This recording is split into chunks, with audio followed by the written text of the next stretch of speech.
आम्ही खरंच मनापासून एकमेकांवर प्रेम करतो आणि याचा अर्थ नक्कीच नाही आहे की आज जे ती वागली त्याचं मी समर्थन करेन। काय झालं खरंच कळत नाही, काहीतरी गडबड आहे। हो, गडबड आहे।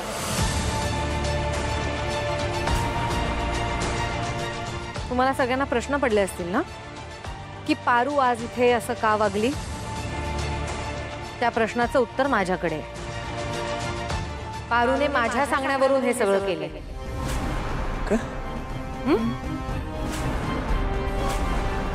पहिल्या हो, पारूने माझ्या सांगण्यावरून सगळं केले। आई, माझ्याच सांगण्यावरून त्या दिवशी तुला ऑफिसमध्ये येण्यापासून थांबवलं। माझ्याच सांगण्यावरून तिने इथे जेवायला यायला नकार दिला। मी जे जे सांगत होते ते ते ती करत होती, माझ्याच सांगण्यावरून।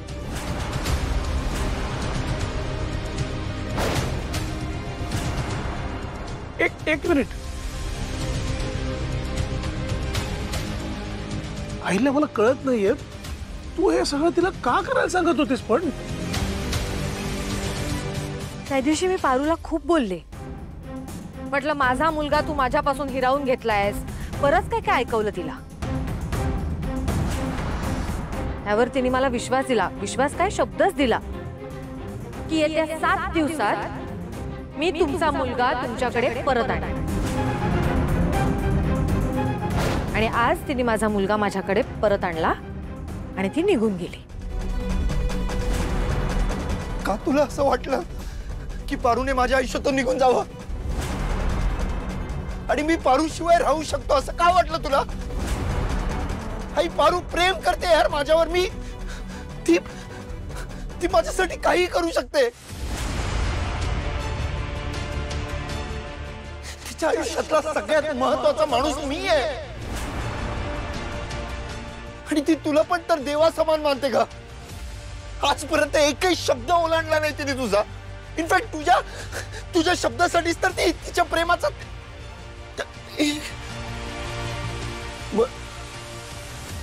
म्हणजे हे सगळं तुला माहित होतं आणि म्हणूनच तू त्याचाच गैरफायदा घेतलास।